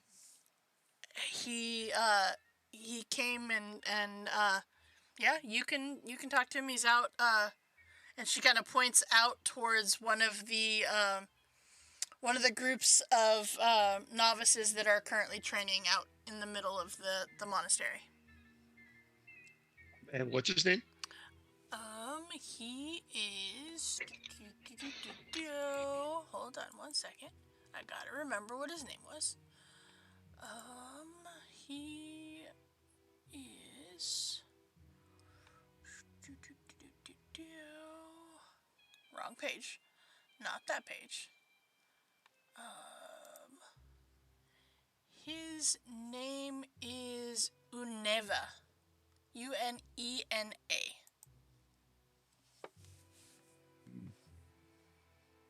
Okay, in that case, I'll go to our party members and say I need to talk to this novice. You're certainly welcome to listen in if you'd like. I kind of need to know where this is happening. I can't ask all of you to come with me, nor would I order you to do so, but you all can do things that I cannot, and your assistance would be most appreciated. Don't be so humble. I mean, we're all traveling together. I'd be happy to travel along with you. I shall accompany you. I'm a little interested in those people that are flying around on vultures. We did see that one party that seemed to be attacked by them, and I've heard a few rumors about them. I don't know, your Highness or your Lordship, Lady Stormbanner. Do you have much information on those bandits that have been flying around? I do not. I mean, there's been quite a few deaths and stuff, so which always brings, of course, the vultures. But it has been said that there's been more around the Somber Hills than we normally have this time of the year, and some people say that they spotted these vultures having riders on their backs, which is a bit uncommon and honestly a little bit unsettling. But I do. I mean, if they're up in Somber Hills, there's lots of places that they could possibly be. But I know that there was this location known as Feathergale Spire. It was it's quite if you go travel from here to Red Larch, it's very hard to miss. It's kind of towards the bottom of Somber Hills. It's a very, very large tall tower. most aerial enthusiasts tend to come and fly up there at one point or another. But I don't believe that, from what I had heard, there hadn't been anybody in there for quite some time. I thank you. Definitely something I'll keep an eye out for, because if the activity's increasing, then maybe there's something else going on there too. Of course. All right. So with that, Andarian, you're gonna go talk to the gentleman. Okay. Walk out and kind of not yell at him, but yell out his name in basically an all business format. Novitiate, I forgot his name because I'm just. It's terrible. Andarian is as terrible with names as I am in real life. You yell out his name, and you see a looks to be a drow elven man. Kind of stops mid training, and he kind of nods to his partner that he was sparring with, and he walks over to you and he says, "You called. How can I help you?" I understand you've seen something unusual south of the Somber Hills. Well, you're talking about the dog that was on fire, yes? Exactly that. And I would pull out a map and say, where were you when you saw this? Show me. He says he was traveling just real close to the south of the hills. He says he was kind of skirting around the bottom there, and he says, I chose what I felt a fairly safe location to camp, and had my fire and all of the things that you do when you are traveling alone to make sure that you have a safe place to rest and be able to feel secure in sleeping. And as I was going to gather some more firewood for my fire, I noticed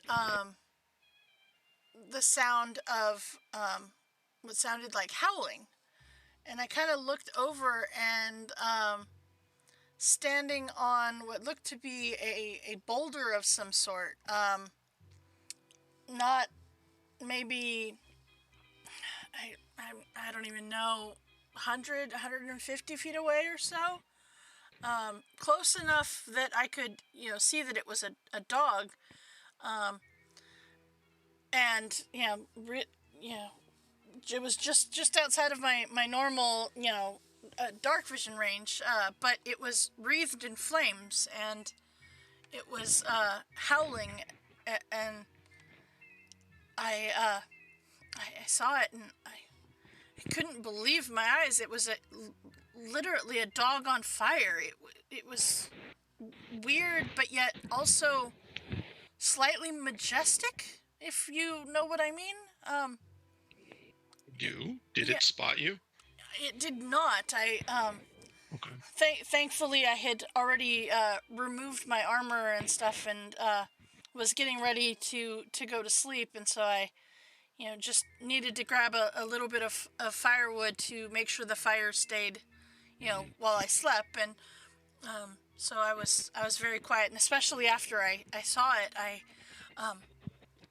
was very quiet, because I heard that there was some responses from this howl, and it seemed to come from a little bit higher up the hills. I want to say like right about there.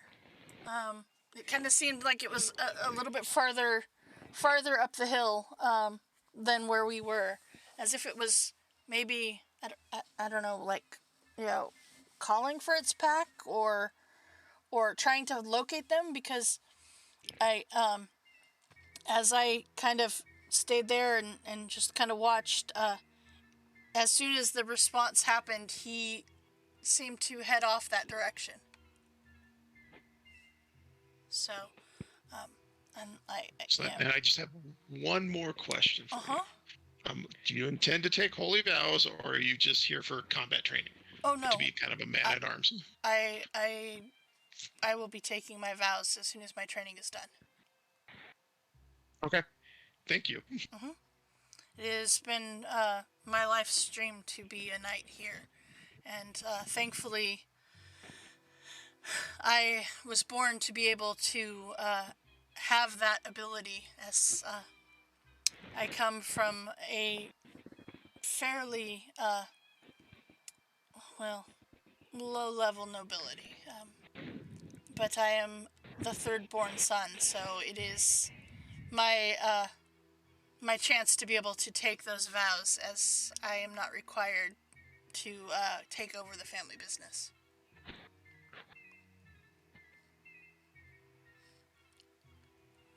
And you see, he says, if there's anything else that you need from me, if I think of anything else, I'll let you know. But it was, mesmerizing to see this dog. It was crazy. I am sure at some point I'll be back here at Summit Hall.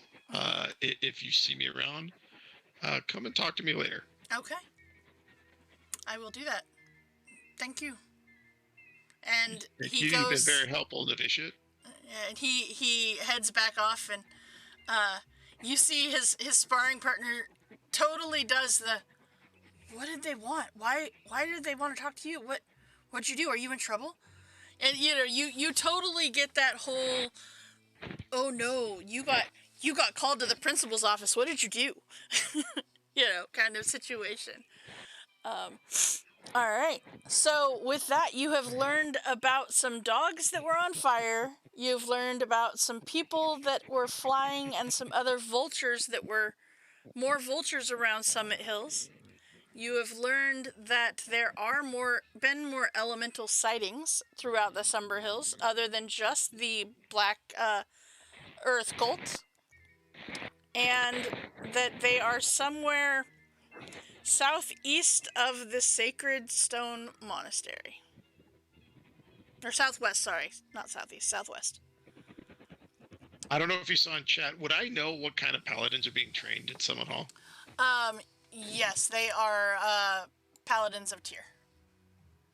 Okay. But of various oaths. Yes, correct. Okay. Yes.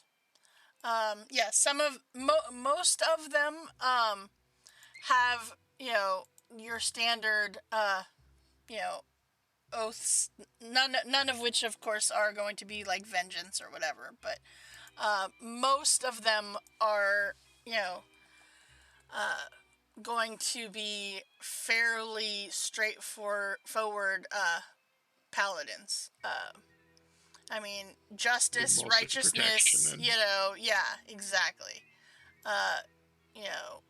Devotion, you've got, most of your standard paladin types.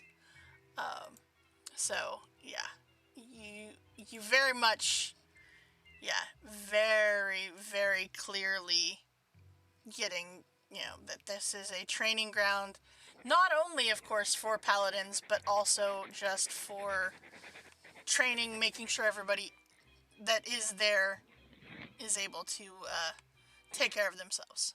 So, most are devotion. There's a couple of ancients you do catch that are not training, but they are there teaching. There's you do catch, there is another watcher here. You don't catch it until after you've sent your messages out. And you've had this discussion with this other drow gentleman.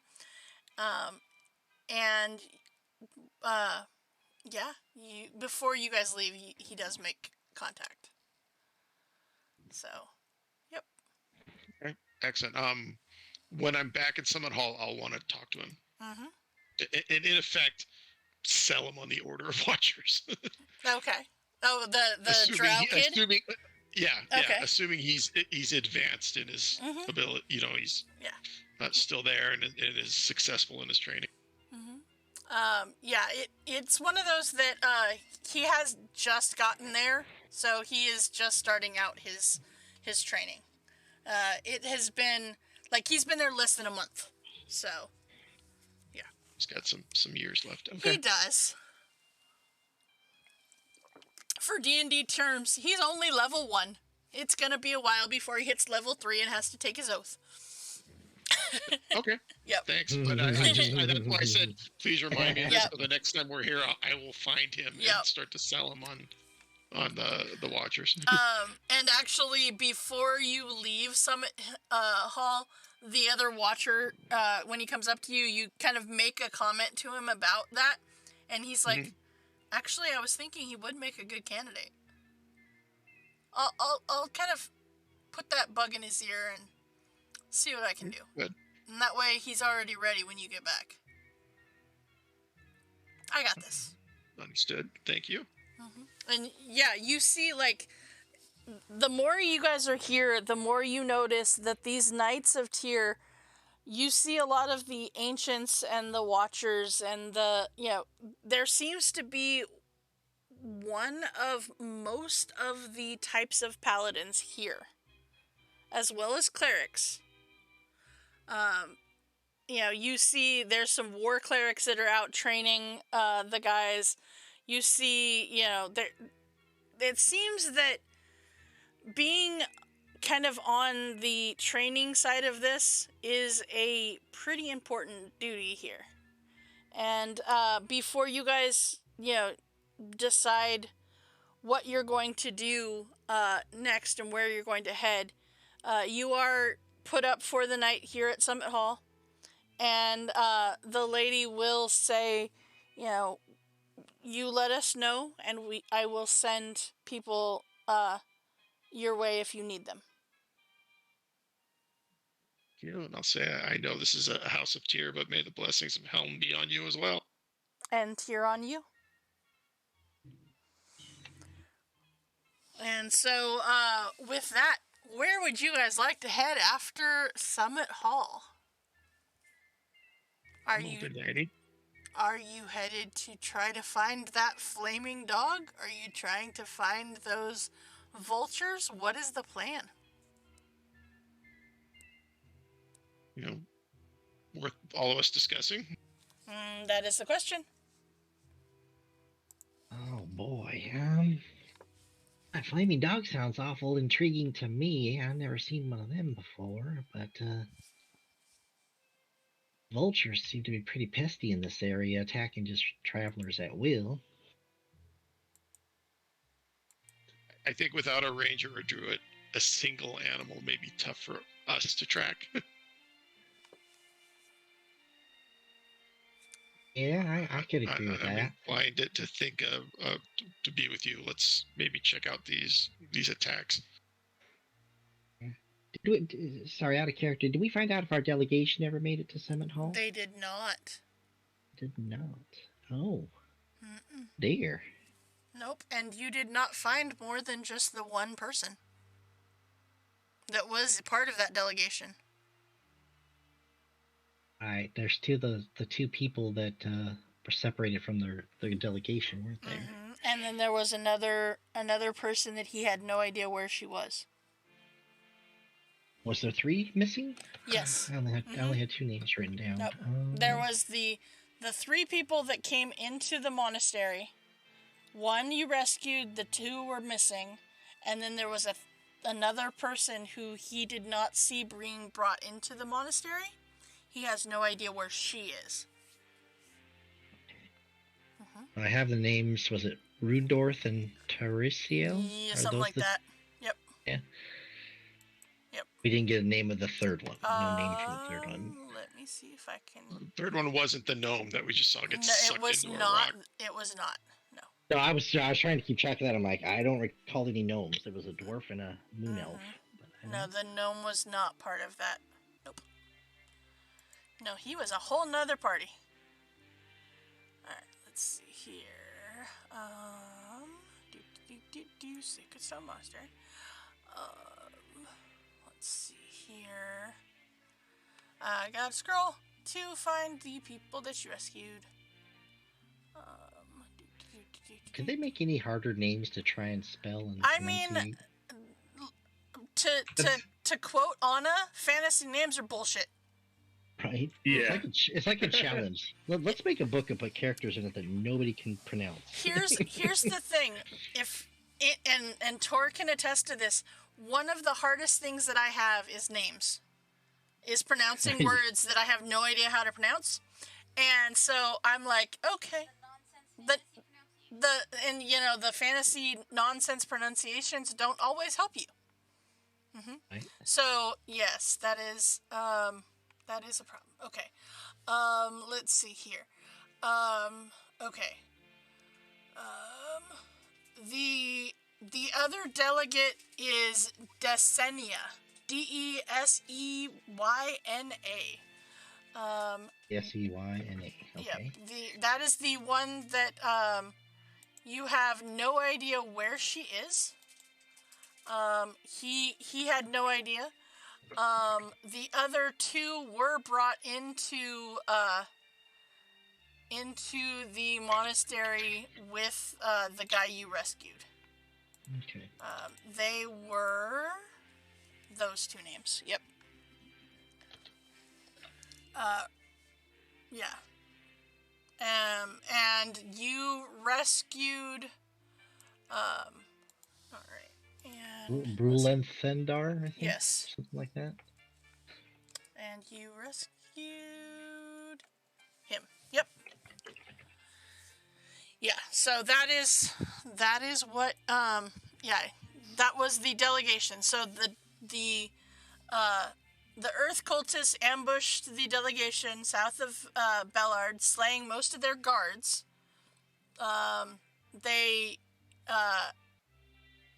The Earth cultists and their captives were ferried across the Desarian River by pirates.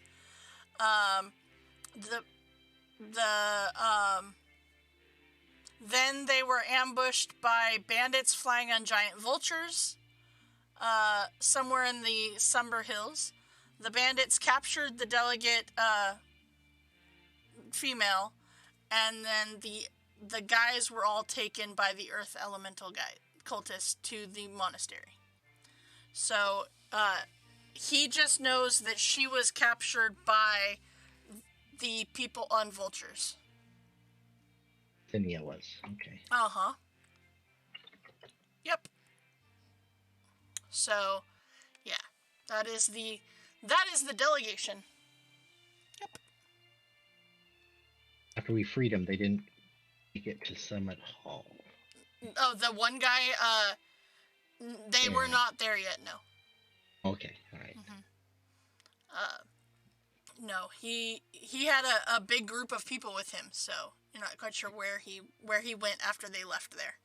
If they went back to Bellard, if they went to Summit Hall, if they went to the Vale of Dancing Waters, no idea. They went and they left. Is what happened. So. Well, Foxora found the fastest trail, I'm sure. So we might have got ahead of them. Mm-hmm. Yep. All right. So with that, I do want to put the ambush site on the map here. All right, there you go. All right.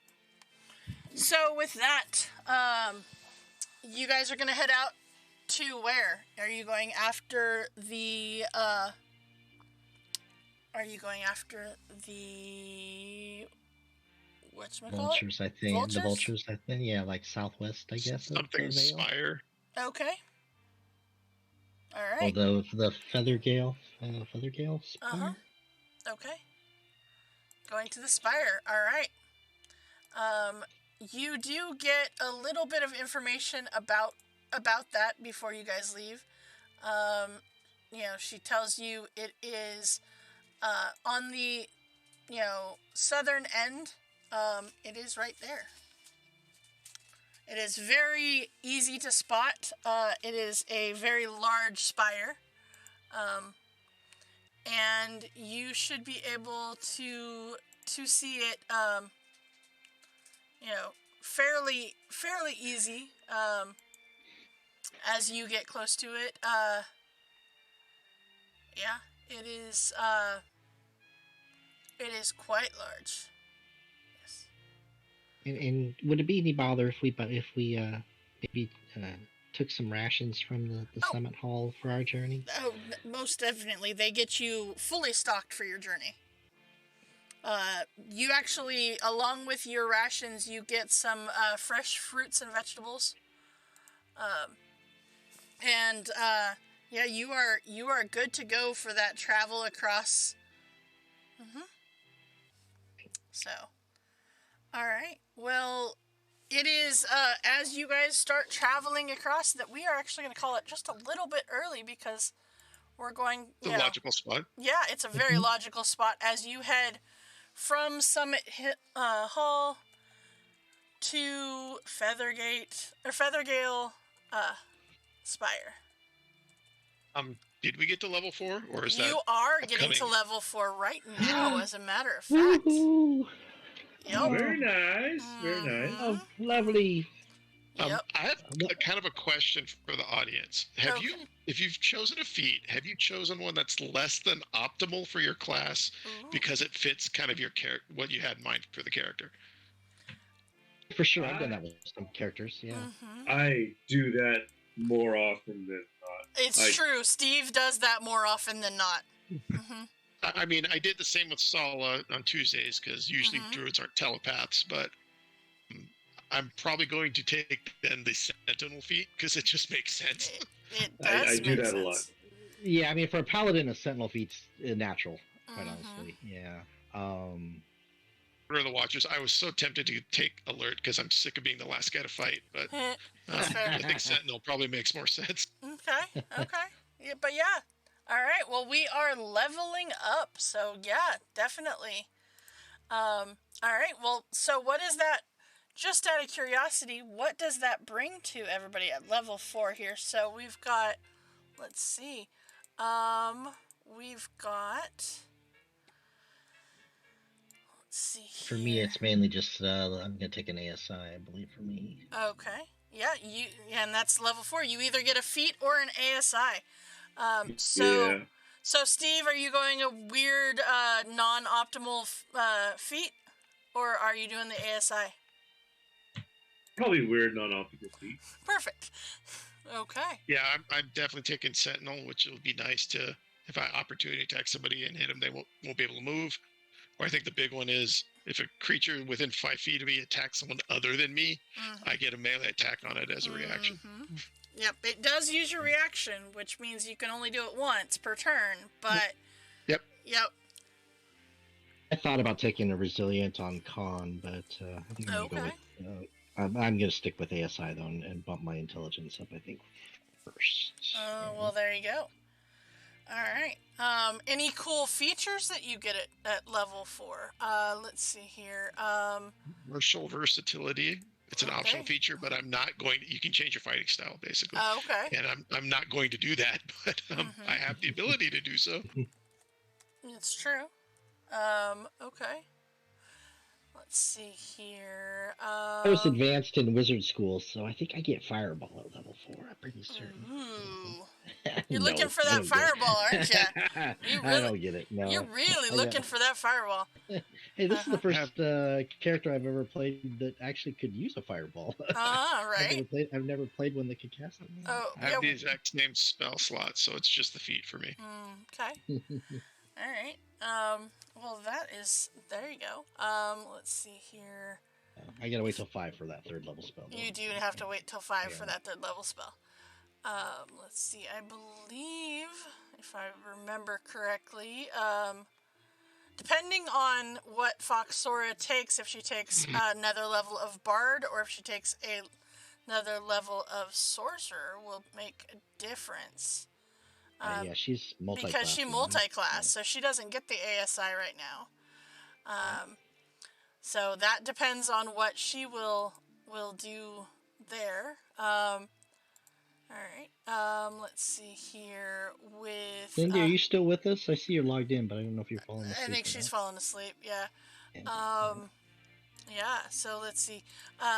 Crash, I think, is unless he goes some, multi-class, he's got some things going on there. He's gonna get Path of the Storm Herald, which is kind of cool. That sounds cool. Mm-hmm. Yeah. Yeah. So he's gonna get that. Level 4 is a fun one. You guys kind of get to start getting your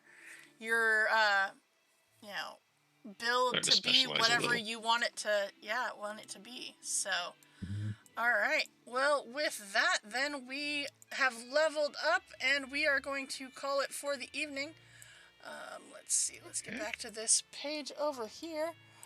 Thank you guys so much for hanging out with us here within DMS Adventures Tavern. Just a reminder that we will have on Friday our Eberron Oracle of War campaign still going on. And then on Saturday we will be doing an Extra Life D&D adventure actually purchased and picked out by Cindy. It's going to kind of be a little bit of a week throwback, as it is a harvest kind of Thanksgiving type campaign, or it's one shot, but I mean, hey, there's not really any actual Thanksgiving in D&D, so it works. Harvest festival and stuff. So, all right, we will call it right there. And I do want to say thank you guys so much for hanging out here at DMS Adventures Tavern, where adventure is always on the menu. See you next time.